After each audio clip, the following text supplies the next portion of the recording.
Sud Radio, les vraies voix qui font bouger la France. 19h-20h, les vraies voix responsables. On est ravis avec Philippe David de vous accueillir ce soir, les vraies voix responsables. Et on va traiter de la lutte contre le narcotrafic et blanchiment de l'argent qui s'impose comme un enjeu majeur de sécurité, de souveraineté, de stabilité économique pour les États face à des réseaux criminels transnationaux extrêmement structurés, technologiquement équipés, capables de corrompre à grande échelle. Les réponses doivent être coordonnées, stratégiques et évolutives. Cet argent sale qui se cache derrière des commerces qui ont pignon sur rue, lutter contre le narcotrafic, c'est aussi lutter contre le blanchiment de l'argent qu'il génère. Des rues entières dédiées au blanchiment, estimait récemment le préfet de police de Paris. On va en parler avec nos invités. Quentin Mug est avec nous, policier spécialisé dans la lutte anti-blanchiment et auteur du livre Argent sale, la traque chez Fayard. Bonsoir, merci d'avoir accepté notre invitation. Pierre-Yves Bournazal est avec nous. Bonsoir, merci d'être avec nous. Conseiller Horizon de Paris, ancien député, candidat déclaré aux prochaines élections municipales et auteur de plusieurs propositions contre les commerces servant de façade au blanchiment. Et puis Sébastien Cotte, adjoint au maire de Montpellier à la protection de la population et à la tranquillité publique. Merci, bonsoir d'avoir accepté cette invitation. On vous souhaite la bienvenue. C'est les vraies voix responsables jusqu'à 20h. Les vraies voix Sud Radio. Et on va revenir avec vous directement, Pierre-Yves Bournazel, puisque vous avez écrit une tribune dans le Figaro. L'Observatoire français des drogues estime que le trafic de stupéfiants rapporterait aujourd'hui environ, et je pense que c'est sous-estimé, 3 milliards d'euros. Oui, on a un gros sujet, c'est un fléau, et c'est un fléau qui nous pose beaucoup de problèmes dans un certain nombre de quartiers, puisque c'est du concret après. C'est l'occupation illégale du domaine public, c'est des gens qui bénéficient par exemple de logements sociaux, c'est des gens qui blanchissent de l'argent en rachetant des baux commerciaux, et on a aujourd'hui des rues dans certaines villes de France, et particulièrement à Paris, des rues qui sont gangrénées par des mafias qui blanchissent cet argent sale, provenant essentiellement de la drogue, mais ça peut provenir parfois aussi du proxénétisme, et qui pose de lourds problèmes, et qui change la physionomie des rues, et qui crée de l'insécurité et des problèmes de tranquillité. Donc il est urgent d'agir, c'est la raison pour laquelle j'ai fait un certain nombre de propositions extrêmement forte et massive pour qu'on réoriente très vite la stratégie pour nos quartiers et qu'on retrouve de la tranquillité et de la sécurité. Quentin Mug, quand il était tout neuf, le porte-avions Charles de Gaulle a coûté 3 milliards, c'est-à-dire l'équivalent de ce qu'on évalue pour le marché de la drogue. En argent liquide, 3 milliards, ça fait quand même beaucoup de camions, à mon avis, c'est même plus des valises. Comment est-ce qu'on peut arriver à blanchir une telle somme ? D'abord, est-ce que c'est le bon chiffre ? Ça reste toujours des estimations dans la mesure où c'est de l'économie souterraine, donc on peut pas vraiment arriver avec un chiffre extrêmement précis. Les évaluations varient de 3 à 6 milliards pour la France. Donc du simple au double. Hein. Ouais. Après le blanchiment d'argent dans son ensemble, c'est-à-dire toute infraction confondue, on est plutôt de l'ordre de 2 trillions au niveau mondial. Hein. Ah oui, donc 2000 milliards. Oui. Ouais. Ah oui, là, ouais, oui. Mais de toute façon, dans ces sujets-là, les chiffres deviennent tout de suite vertigineux. J'ai expliqué un petit peu hors antenne, avant qu'on rentre là, que dans ma dernière affaire, sur une seule et même affaire, un seul blanchisseur qui était installé à Paris 15e avait pris en un an un peu plus de 118 millions d'euros en espèces sur un seul dossier. 118 millions d'euros. Tout à fait. Et après, quand on a tracé les flux, on est remonté à une société suisse qui, elle, avait sous gestion plus d'1 milliard d'euros, dont l'intégralité était d'origine criminelle, mais pas nécessairement provenant de la drogue. Et c'est tout l'intérêt, en fait, des enquêtes sur le blanchiment, c'est que comme le profit, en fait, est le mobile d'à peu près toutes les infractions, exception faite des crimes passionnels et dans une certaine mesure du terrorisme, on se retrouve en fait avec un écosystème criminel, si vous voulez, qui est pas spécialement dédié à une branche en particulier. Ce dont on s'aperçoit, c'est que multifactoriel en fait. Le truc surtout, c'est que en fait les gens ne vendent pas de la drogue par amour du produit, mais pour faire du profit, et les blanchisseurs aussi. Donc l'idée, c'est simplement de pouvoir faire circuler son argent de la manière la plus rapide, la moins risquée. Et au moindre coût, quoi. Et donc les stratégies qui sont mises en œuvre dans le crime organisé, hein, tout ce que j'explique là concerne le crime organisé, en fait, sont des stratégies qui tentent au maximum d'éviter les institutions bancaires et d'une manière générale les institutions financières. Et ils y parviennent malheureusement assez facilement. Et d'ailleurs les montants saisis, c'est regrettable, en proportion des sommes à saisir. Ouais. Sont faibles puisque Europol, dans son dernier rapport qui date d'il y a quelques jours, là, estime qu'un peu moins de 2% de l'argent criminel est saisi, ce qui nous laisse une belle marge de progression, mais qui interroge sur le point de savoir si on regarde bien dans la bonne direction. Alors la bonne direction, direction Montpellier déjà avec Sébastien Cotte qui est avec nous. Sur Sud Radio, c'est toujours la bonne direction. Adjoint au maire de Montpellier à la protection de la population et de la tranquillité publique, le blanchiment par la voie des commerces aussi, c'est un fléau pour les communes. Ah oui, c'est un fléau. Moi, je rejoins pleinement ce qui vient d'être dit, notamment par Monsieur Bournazel. Nous, on a vu, ça fait une quinzaine d'années qu'on voit dans nos villes, dans nos centres-villes, et maintenant, de toute façon, même dans des villes moyennes, voire dans des villes de petites villes, on voit proliférer des tas d'enseignes. Alors, ça s'appelle des épiceries nuit, ça s'appelle des barbershops, ça s'appelle des bars à chicha. Qui prolifèrent, qui effectivement, ça a été dit, colonisent certaines rues, certains quartiers, déprécient l'offre commerciale, et ce qui est tout à fait frappant. Et c'est pour ça qu'avec le maire de Montpellier, Michael Delafosse, on essaye d'être très actif parce que au départ, on n'entre pas dans cette problématique.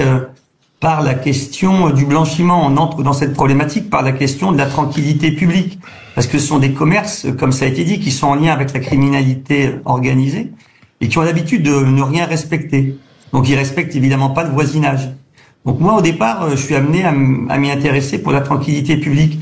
Puis comme on travaille bien à multiplier les fermetures administratives, on s'est rendu compte que ces gens étaient capables de prendre 1 mois, 2 mois, 3 mois, 6 mois de fermeture administrative et de réouvrir comme si de rien n'était, tout en continuant pendant la période de fermeture à payer leur loyer. Et donc c'est là effectivement où on en arrive, et ça a été très bien dit par Monsieur Mug, on en arrive à plus que des soupçons de blanchiment d'argent. C'est-à-dire qu'en fait, ils n'ont pas vraiment besoin d'un chiffre d'affaires. Ce sont des chiffres d'affaires fictifs. Oui. Voilà. Mais allez-y. Non, Pierre-Yves Bournazel, je voulais juste revenir sur l'adoption de ce texte il y a à peu près 2 semaines, largement approuvé, en tout cas à 436 voix contre 75, une coalition gouvernementale justement pour essayer d'enrayer ce fléau. Est-ce que une loi peut changer quelque chose, soyons clairs, parce que là, vu l'état des lieux, il y a un gros travail à faire. Il faut une réponse extrêmement forte, diverse et massive. Je le disais tout à l'heure. Donc, ce texte va dans le bon sens. Il y a un certain nombre de dispositions intéressantes. Mais j'ai fait d'autres propositions. Par exemple, je souhaiterais qu'il y ait une évolution législative pour permettre aux maires de récupérer des pouvoirs de fermeture administrative et qu'on aille beaucoup plus vite, parce que les élus, on le sait, on voit mieux les sujets, on est plus réactif et on voit bien quand il y a le blanchiment d'argent. Et les exemples donnés par mon collègue de Montpellier sont de très bons exemples, et il a parfaitement raison et nous sommes en phase. Mais il faut aussi utiliser le levier d'appréhension. Quand il y a des transferts de baux, il faut que la ville puisse réagir vite quand elle voit qu'il y a des risques justement de blanchiment d'argent. Il faut aussi agir pour nos bailleurs sociaux, parce que parfois c'est chez des bailleurs sociaux, c'est-à-dire des bailleurs de la ville, et ça c'est pas normal. Je le vois à Paris, et il faut absolument que là il y ait des enquêtes qui soient menées. Mais je fais d'autres propositions, parce que vous savez, ces gens qui ont beaucoup d'argent, qui se font de l'argent sur du trafic, qui sont des gens malhonnêtes, qui doivent être conduits en prison par la justice, qui doit être extrêmement ferme en la matière, ce sont des gens parfois qui bénéficient de logements sociaux. Et j'ai fait une proposition extrêmement forte. Et là qui aussi touchent des aides sociales comme le RSA, par exemple. Exactement. Ces gens déjà ont les moyens d'aller dans d'autres logements que les logements sociaux. Si leur argent était effectivement bien déclaré, ils ne pourraient pas rentrer dans les critères d'attribution. Mais aujourd'hui, il faut que les familles puissent savoir que lorsqu'on abrite des délinquants, des criminels qui organisent du trafic de drogue, eh bien, ces familles sortiront du logement social, parce que le logement social, c'est un parcours, et dans ce parcours, on en bénéficie parce qu'on y a droit, parce qu'on est en difficulté, parce qu'on n'a pas assez de moyens pour se loger dans le logement privé. Moi, je défends le parcours résidentiel, le logement social, mais pour ça, il faut que ce soit des familles qui le méritent. Et donc, je pense qu'il faut plus de fermeté, parce qu'il faut une réponse très forte, il faut une réponse massive, parce que c'est un rouleau compresseur, et ce blanchiment d'argent, c'est extrêmement dangereux, et donc il faut que, à l'échelle de l'État, à l'échelle de la commune, on puisse agir. Il faut que les maires puissent coproduire de la sécurité et de la tranquillité, mais aussi l'échelle européenne, internationale, incontestablement, parce que c'est par aussi le renseignement et par des moyens d'enquête qu'on va pouvoir casser ces trafics. Voilà, on parlait des commerçants, mais malheureusement c'est un petit peu partout dans notre quotidien. On va le déployer dans quelques instants. On va faire une petite pause et on reste ensemble avec l'ensemble de nos invités et avec Philippe David jusqu'à 20h. À tout de suite. Sud Radio. Sud Radio. Parlons vrai. Parlons vrai. Sud Radio. Parlons vrai. Sud Radio, les vraies voix qui font bouger la France. 19h-20h, les vraies voix responsables. Les vraies voix responsables autour de la lutte contre le narcotrafic et le blanchiment d'argent. Et on est avec des spécialistes. Quentin Muc est avec nous, policier spécialisé dans la lutte anti-blanchiment et auteur de ce livre Argent sale, la traque chez Fayard, que je vous incite à lire. Sébastien Cotte est avec nous, adjoint au maire de Montpellier à la protection de la population et de la tranquillité publique. Et puis Pierre-Yves Bournazel, conseiller Horizon de Paris, ancien député et candidat déclaré aux élections municipales, auteur de plusieurs propositions contre les commerces servant de façade au blanchiment. Quentin Muc, est-ce que les mécanismes de blanchiment sont les mêmes pour du hashish du Maroc ou de la cocaïne de Colombie? Oui. Oui, ils sont les mêmes pour du hashish du Maroc, de la cocaïne de Colombie ou du proxénétisme ou de la fraude fiscale dans certaines mesures. Oui, parce qu'en fait, tout dépend de quoi on parle. Si on parle d'organisation internationale, parlons de trafic de drogue, par exemple. La drogue, elle vient d'où? Bon, si c'est de la cocaïne, ça vient d'Amérique du Sud, voilà. Bon. Le cannabis principalement du Maghreb, mais pas que, puisque désormais ça vient du Canada massivement. Voilà. Bon. Les gens qui importent se retrouvent avec des quantités d'argent considérables en cash. Donc qu'il faut diluer. Qu'il faut pas diluer, qu'il faut exfiltrer. Oui.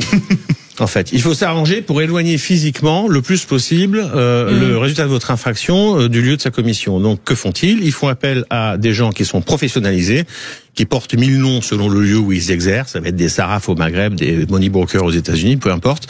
Ce sont des gens qui, en fait, ont fait profession de pouvoir faire disparaître l'argent en un point pour le faire réapparaître en un autre. Ça porte également plein de noms, on appelle ça la walla. En fait, c'est tout simplement de la compensation. Donc, ils vont téléphoner à cette personne, dire voilà, j'ai 10 millions d'euros à Paris, quelqu'un va venir collecter cet argent, et en fait, le courtier va tout simplement racheter l'argent. C'est-à-dire qu'il va pas le blanchir, il va le racheter. Il va dire, voilà, je te rachète ton argent à tel montant, où est-ce que tu veux que je te paye? Il le rend officiel. Non, il le rend pas officiel. Il va donner en échange, dans une autre juridiction, ça peut se passer n'importe où, en Amérique du Sud, à Dubaï, que sais-je, et on va mettre à disposition une somme équivalente dans une autre monnaie. Mais après, on peut aussi demander à ce que l'argent soit directement sur un compte bancaire, ce qui va pouvoir s'arranger sans aucune difficulté. Simplement, la commission serait un peu plus élevée, etc., etc. Et ensuite, on se retrouve avec un blanchisseur qui dispose maintenant d'une somme considérable d'argent liquide à Paris. Et qu'est-ce qu'il va faire? Il va le vendre. Il va le vendre à des gens qui ont le besoin inverse du trafiquant, c'est-à-dire eux veulent du cash. Et c'est là qu'on voit apparaître toute une foule de gens, alors ça va de la fraude fiscale à d'autres trafiquants qui justement ont besoin de ce million-là pour aller payer leur dernière cargaison au Havre. Voilà comment ça fonctionne. Donc l'argent, si vous voulez, ne bouge pas véritablement physiquement. Ce qui transite, c'est la valeur. Et la valeur, elle transite au travers de ces individus qui sont basés principalement à l'étranger. Alors je comprends bien que ça peut paraître éloigné des préoccupations de Montpellier, mais en fait ça y est totalement rattaché, puisque c'est bien ces mécanismes-là qui vont permettre ensuite d'alimenter les différents trafics par rebond, parce que là on est en train de parler, si vous voulez, de trafic en gros, et donc d'énormes sommes d'argent. Donc il est bien évident que les gens qui font ce type d'opération, eux, ne vont pas investir dans des commerces aux proximités, etc. En revanche, les trafics de moindre envergure, entre guillemets, tous les trafics sont importants, il faut travailler dessus, mais les trafiquants locaux, eux, qui n'ont pas l'intention d'aller envoyer leur argent à l'autre bout de la planète, doivent trouver des stratégies, effectivement, pour donner une apparence légale à ces fonds. Et c'est là qu'apparaissent les problématiques que vous évoquiez juste avant. Pierre-Yves Bournazel, Tracfin existe aujourd'hui, il dépend du ministère des Finances. Est-ce qu'on est assez puissant, justement, pour aller chercher et traquer ces virements d'argent et ces transferts d'argent? Apparemment non. Oui. Et c'est pour ça que je dis aussi qu'il faut soutenir davantage celles et ceux qui peuvent mener des enquêtes. Je pense qu'il y a la question des effectifs et la question des moyens. Il faut parfois s'infiltrer, il faut avoir des renseignements, il faut travailler avec des partenaires européens internationaux. Et si on veut démanteler tous ces réseaux, ça demande évidemment de la mettre ça en priorité. Oui. Voilà, en priorité absolue. Et donc je crois qu'il faut monter le curseur. Je pense que ces trafiquants de drogue ont un temps d'avance sur nous. Voilà, tous ceux qui blanchissent de l'argent ont un temps d'avance sur les pouvoirs publics. Les choses sont faites, il y a des résultats, il faut qu'ils soient plus probants ces résultats, il faut qu'ils soient plus effectifs. Il faut que tout trafiquant, il faut que toutes celles et tous ceux qui blanchissent de l'argent sachent qu'ils sont traqués et qu'à tout moment ils peuvent tomber. et que les sanctions tomberont de manière très nette et très ferme. C'est la raison pour laquelle, que ce soit à l'échelle internationale européenne, que ce soit à l'échelle nationale ou à l'échelle locale, il faut se doter de nouveaux moyens pour inverser la tendance. Voilà. Je crois que dans nos quartiers, on le voit, il faut inverser la tendance déjà. Il faut arrêter de voir la prolifération de ce blanchiment d'argent et progressivement retrouver notre espace public, retrouver des commerces de proximité de qualité dont on a tant besoin à Paris, à Montpellier, dans toutes les villes de France. Sébastien Cotte, Montpellier est une des principales villes françaises et on n'est pas dans la forfanterie en vous disant ça. Est-ce que vous constatez ce que disait Quentin Mug ou ce que dit également Pierre-Yves Mourzazel, que finalement tout ce qui est, on va le dire, mafieux, drogue, proxénétisme, etc., fait florès partout à Montpellier comme ailleurs? Oui, ben ça c'est un constat que je partage. Ça a été très bien montré par la remarquable commission d'enquête sénatoriale. Il faut aussi dire les choses. Les sénateurs blancs pour les Républicains et Jérôme Durain pour le Parti Socialiste ont mené un travail d'audition. Enfin, je pense qu'il fera date parce que la qualité de ces auditions nous a permis de prendre la mesure. Et aujourd'hui, et ça a été très bien dit, on est face à de la criminalité organisée. Mais ils font plein de choses, ces gens-là. Ils font effectivement dans la drogue. Mais ils font aussi dans le trafic d'êtres humains, parce qu'ils ont besoin, pour vendre ou pour faire le guetteur au bas des immeubles. On le voit à Montpellier, on le voit ailleurs. Ils font venir des gens en situation irrégulière qu'ils font travailler. Ils font dans le proxénétisme. Voilà, et ils font effectivement dans le petit commerce. Moi, je partage ce qui a été dit par Monsieur Bournazel. Les maires, c'est ce que demande Mickaël Delafosse, le maire de Montpellier. Nous voulons des moyens administratifs supplémentaires pour contrôler, maîtriser l'installation du commerce dans nos villes. Mais ça veut dire que Sébastien Cotte, vous vous sentez seul aujourd'hui face au trafic de drogue? Oui, seul non, parce que l'État intervient. Nous, on travaille très bien avec le préfet. On n'a jamais fait autant de fermetures administratives à Montpellier que sur l'année 2024. Nous ne sommes pas seuls. Le maire de Montpellier, on a participé à toutes les opérations Place Nette. On les soutient. Nous faisons de l'expulsion de locataires du logement social qui sont convaincus de trafic de stupéfiants. Notre main ne tremble pas parce que ça a été très bien dit, c'est inacceptable. Donc non, nous ne sommes pas seuls. Simplement, nous sommes démunis de moyens de police administrative. Et je le dis avec force, parce que c'est des propositions qui existent, qui ont été faites par des maires. Ça n'est pas attentatoire à la liberté du commerce. Aujourd'hui, quand vous avez une pharmacie, elle ne s'installe pas librement. Lorsque vous avez un débit de boisson licence 3 et 4, il ne s'installe pas librement. Pourquoi est-ce que des épiceries de nuit qui vendent de l'alcool jusqu'à point d'heure ont le droit de s'installer à côté d'établissements de soins, à côté d'écoles? C'est absolument scandaleux. Pourquoi n'existe-t-il pas de statut administratif du bar à chicha? Je rappelle quand même qu'en France, on n'a pas le droit de fumer dans les lieux publics. Mais comment se fait-il qu'il y en ait tant d'ouverts alors? Parce que c'est illégal, parce qu'on n'a pas le droit de fumer. On n'a pas le droit de fumer dans le local de Sud Radio. Les fumeurs, ils sortent pour fumer leurs cigarettes. Comment est-ce qu'on peut ouvrir? C'est comme si on ouvrait à nouveau une fumerie d'opium, comme il y en avait dans l'entre-deux-guerres. Je vais vous expliquer, c'est un truc de fou. Ils ouvrent avec des licences restaurants. Pourquoi est-ce qu'ils ouvrent avec des licences restaurants? Parce qu'un restaurateur a le droit de vendre du tabac. Simplement, il doit le vendre en l'ayant acheté au tabac le plus proche de chez lui. Et évidemment, moyennant un récipicé. Ce qu'ils ne font pas. Donc en fait, ils ouvrent avec des licences restaurants et ça leur permet de vendre du tabac. Et donc moi, est-ce que vous imaginez la situation? Enfin, je veux dire, c'est sidérant. Mais c'est j'envoie ma police municipale pour verbaliser des bars à chicha au motif qu'on fume dans leur établissement. Mais les gars, ils me regardent avec des grands yeux. Ils comprennent même pas de quoi je leur parle. Voilà. Donc, par pitié, donnez-nous un certain nombre de pouvoirs de police administrative. Permettez aux maires de reprendre la main sur l'installation commerciale. Ça n'est pas attentatoire à la liberté du commerce.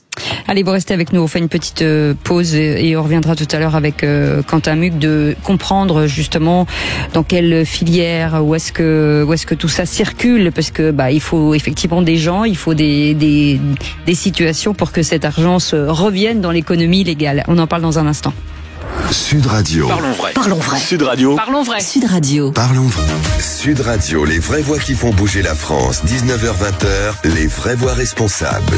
Les vraies voix responsables autour de cette lutte contre le narcotrafic et le blanchiment d'argent. Quentin Meug, policier spécialisé dans la lutte anti-blanchiment et auteur du livre Argent sale, la traque chez Fayard. Sébastien Cotte, adjoint au maire de Montpellier à la protection de la population et la traçabilité publique. Et puis Pierre-Yves Bournazel, ancien conseiller Horizon de Paris et ancien député, candidat déclaré aux prochaines élections municipales et auteur de plusieurs propositions justement contre le commerce servant de façade et au blanchiment. Quentin Meug, j'ai envie de revenir vers vous, de vous dire de tout ce qu'on entend. On entend les casinos, les cagnottes, on entend enfin tout un tas de choses au travers duquel le blanchiment pourrait rendre l'argent entre guillemets légal. Est-ce que ça cache la forêt finalement?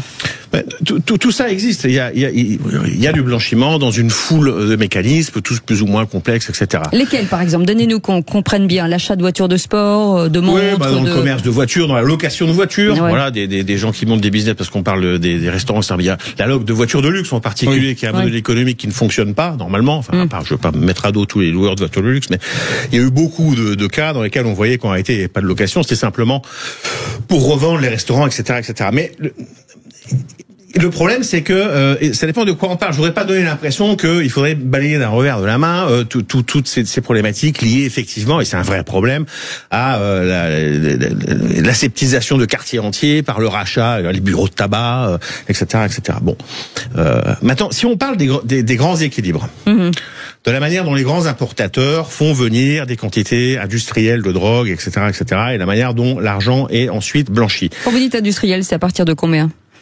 Quand je dis industriel, on a eu un dossier récemment là qu'on a traité à Europol dans le cadre d'un dossier tentaculaire qui s'appelait Sky ici, où on s'aperçoit que 3 individus à eux seuls étaient à l'origine de l'importation de pratiquement 40% de la cocaïne en Europe. Bon, là, ça fait un peu de cocaïne quand même.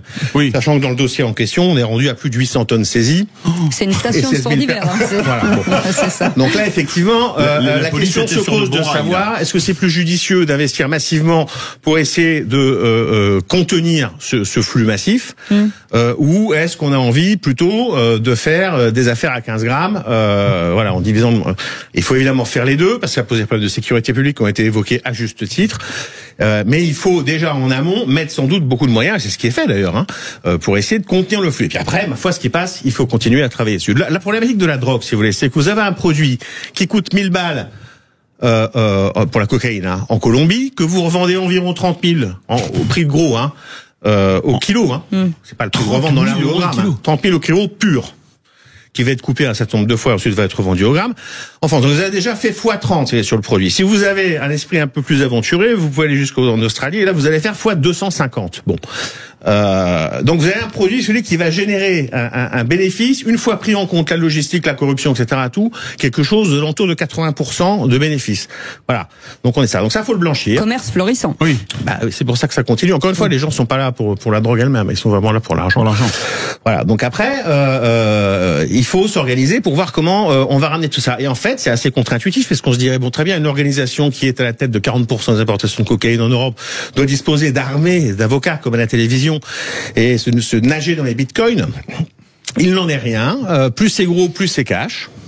Ouais. Tout ça circule en fait en argent liquide qui par la suite, évidemment, va être réintégré pour partie dans l'économie légale, mais en un lieu, en un temps tellement éloigné en fait de l'infraction initiale qu'il sera difficile de rapporter la preuve. Éloigné dans le temps et physiquement. Et dans l'espace. Oui, c'est ça. On a 2 élus locaux ici. Quand vous fermez administrativement un bar à chicha, une épicerie nuit, un barbershop, est-ce que les services fiscaux suivent immédiatement pour aller voir ce qui se passe plus en détail, ou l'État fait un peu le Ponce Pilate en laissant faire? Pierre-Yves Bournazel. Non, je crois qu'il existe de bonnes coopérations entre les élus locaux, les services de l'État. Le sujet, c'est qu'il faut monter le curseur. Et que le message doit être très clair. Il faut inverser les tendances dans les quartiers, donc je pense qu'il faut donner des compétences plus fortes aux maires pour accélérer les fermetures administratives. J'ai fait la proposition, j'en parlais tout à l'heure, et c'est une décision législative pour permettre aux maires de pouvoir aussi, par leurs bailleurs sociaux, expulser les personnes condamnées définitivement pour trafic de drogue. Est-ce qu'il est normal qu'on aide des gens qui vivent du trafic de drogue? Non. Et je pense même qu'il faut aller plus loin. Je pense que les gens qui ont été condamnés définitivement pour trafic de drogue ne peuvent plus retrouver de logement social à leur sortie. Parce que si à un moment donné, on ne montre pas une certaine détermination, une certaine fermeté à tous les échelons, eh bien, à ce moment-là, on ne gagnera pas le combat. Ce combat, il est difficile, il est long. Il y a un travail formidable qui est réalisé par toutes celles et tous ceux qui font des enquêtes, qui sont des enquêtes longues, approfondies. Il faut des preuves, il faut remonter des filières, etc. Il ne faut pas que ça recommence avec d'autres. Donc évidemment, il faut une réponse et il faut que ça se voit et que ça se sache. Et donc il faut qu'à tous les niveaux, de l'échelon local à l'échelon international, en passant par l'échelon européen et national, on monte le curseur de la réponse. Sébastien Cotte, c'est aussi bien synchronisé à Montpellier qu'à Paris, si on en croit Pierre-Yves Bournazel? Non, c'est très bien synchronisé. On a la chance d'avoir encore une fois un préfet qui est très volontaire. On a un procureur de la République de la même manière. Après, monter le curseur, il faut aussi être bien conscient que la menace est telle que effectivement c'est très urgent. Moi, je le dis, le narcotrafic est aujourd'hui en train de déstabiliser nos sociétés. Oui. Par la corruption, ça a été dit, par l'uniformisation commerciale, par la violence extrêmement présente. Je rappelle quand même que dans certains pays européens, des magistrats sont menacés de mort, des journalistes ont été même exécutés. Bon, lorsque certains parlent même de narcoterrorisme, je pense qu'il faut vraiment prendre cette mesure-là. J'allais venir. Et lorsqu'on a bien posé ça, la loi évidemment qui vient d'être votée, moi je la soutiens pleinement. D'ailleurs, les socialistes dont je suis l'ont votée. Et à l'Assemblée et au Sénat. Donc il n'y a aucun problème. Et moi, je pense que la gauche doit effectivement s'emparer de ces questions-là. Moi, je suis entièrement d'accord. Ça peut être contre-intuitif pour certains avec Monsieur Bournazel. Je pense que le logement social, on doit le défendre. Mais pour le défendre, moi, j'ai 35 000 personnes qui attendent des logements sociaux sur la métropole. 35 000. Je vais pas laisser des gens qui sont condamnés définitivement pour trafic de stupéfiants dans du logement social. Absolument. Une fois qu'on a dit ça, il faut des moyens. Oui. Et aujourd'hui, moi, j'alerte en particulier, mais peut-être que le policier pourra aussi le dire. La PJ en France est en difficulté. Moi, je pense qu'il faut beaucoup de moyens de police judiciaire. Aujourd'hui, quand on est officier de police judiciaire, qu'on fait des enquêtes, on ne compte pas son temps. C'est tous les week-ends. C'est les soirs très tard. Et on n'est pas, je le dis, on n'a sans doute pas des carrières à la mesure de cet investissement.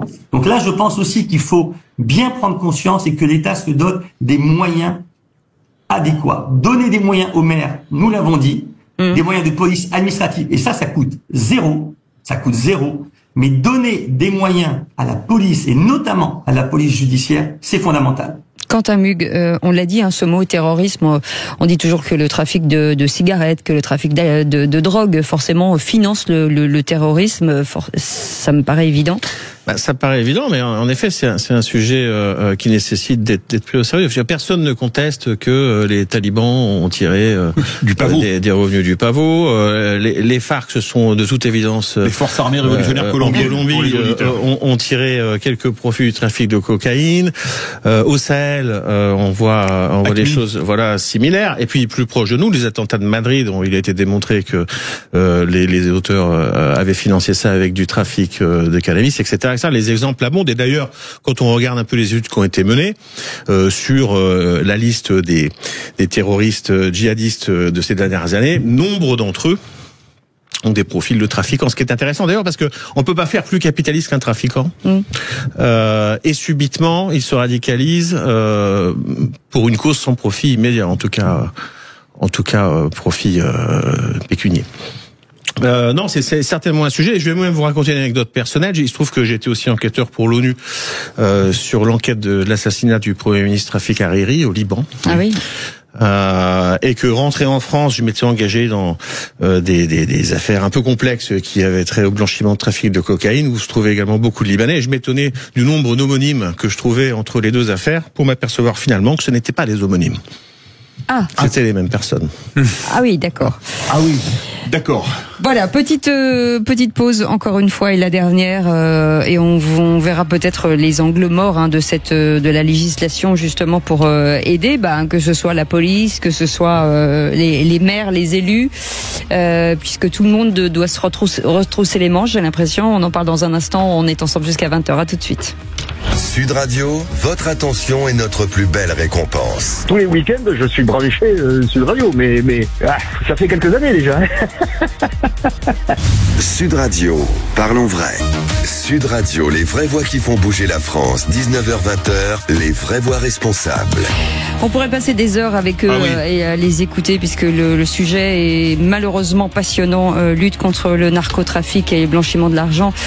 Quentin Mug est avec nous, un policier spécialisé dans la lutte anti-blanchiment et auteur de ce livre Argent sale, la traque chez Fayard. Sébastien Cotte aussi, adjoint au maire de Montpellier à la protection de la population et de la tranquillité publique, et Pierre-Yves Bournazel, conseiller Horizon de Paris, ancien député, candidat déclaré aux prochaines élections municipales, auteur de plusieurs propositions contre le commerce servant de façade au blanchiment. Sur tout ce qui est service, la coopération judiciaire avec vous, Quentin Mug, est-ce que on se sent, il y a une vraie belle coopération internationale ou européenne déjà? Quotidienne, intense, de mieux en mieux coordonnée, avec vraiment au cœur Europol, donc l'agence européenne de police criminelle, à laquelle j'ai appartenu encore récemment et au sein de laquelle je travaille toujours parce que je représente la France.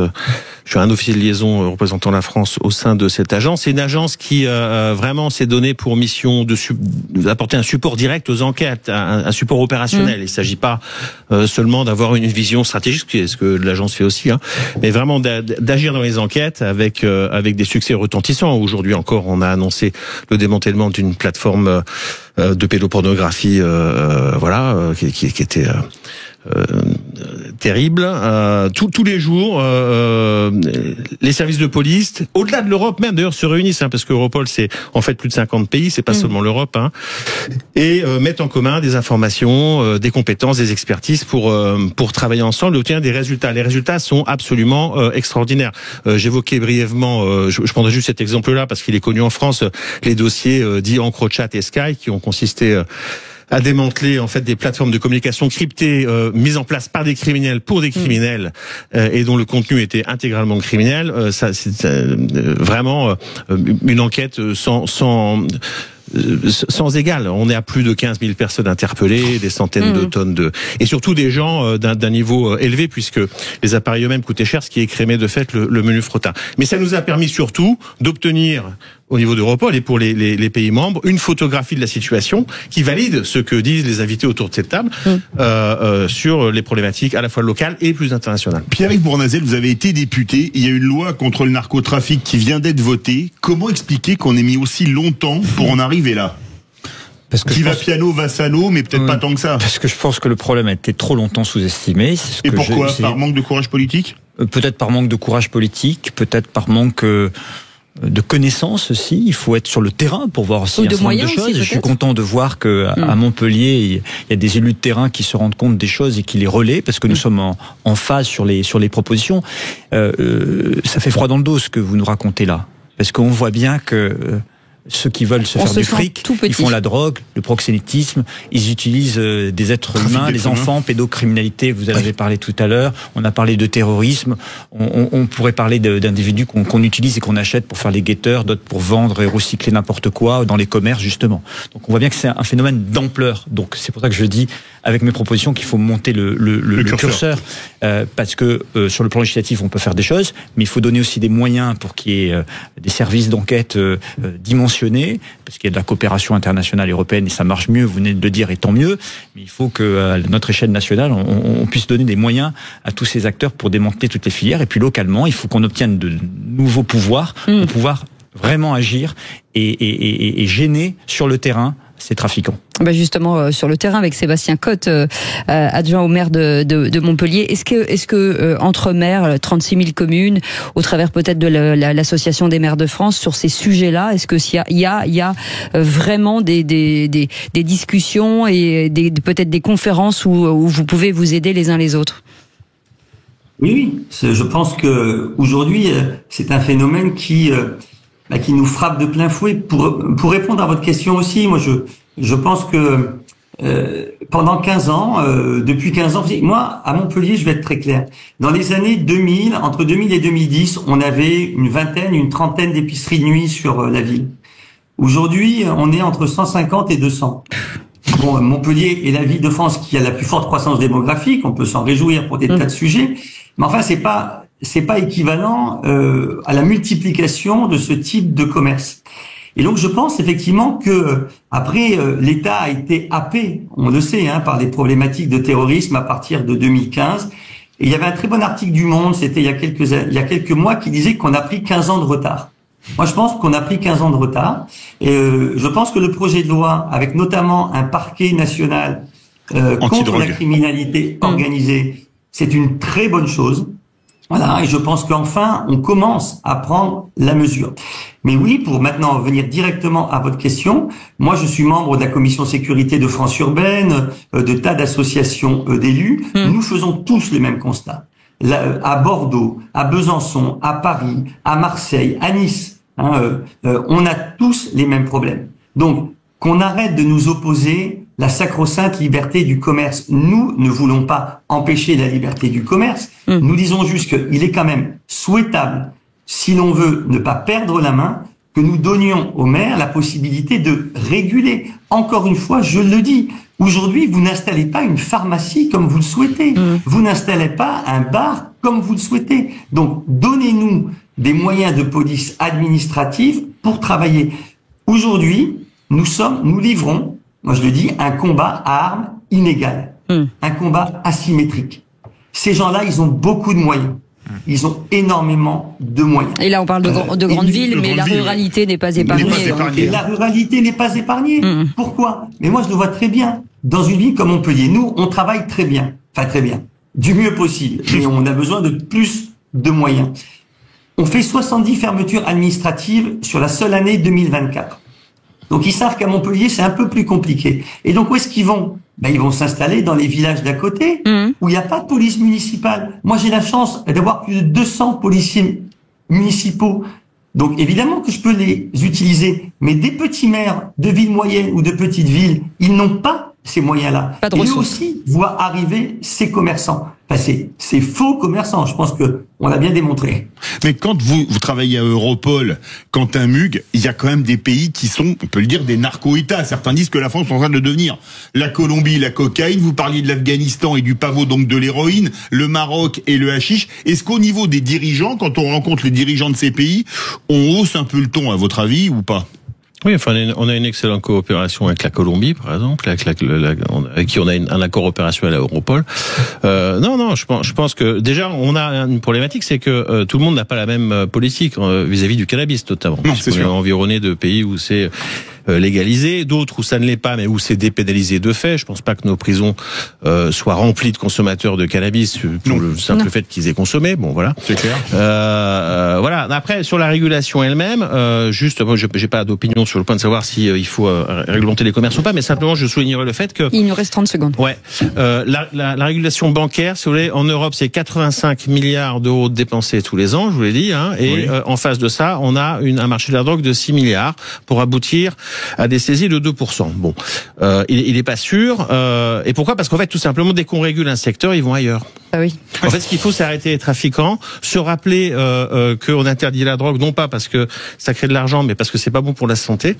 Et donc, ça pose des questions sur la dépénalisation aussi, etc., etc. Merci beaucoup, Quentin Meug. Merci beaucoup, Sébastien Cotte. Merci beaucoup, Pierre-Yves Bournazel, pour cette émission passionnante, et Lionel Rousseau, qui vient de rentrer dans ce Bonsoir, Lionel. studio. Tout aussi passionnant. Ah oui, mais nous sommes shootés au football, vous le savez. Ah oui, c'est sûr. C'est ça. Oui. Mais le football est une drogue, c'est d'ailleurs. autorisé.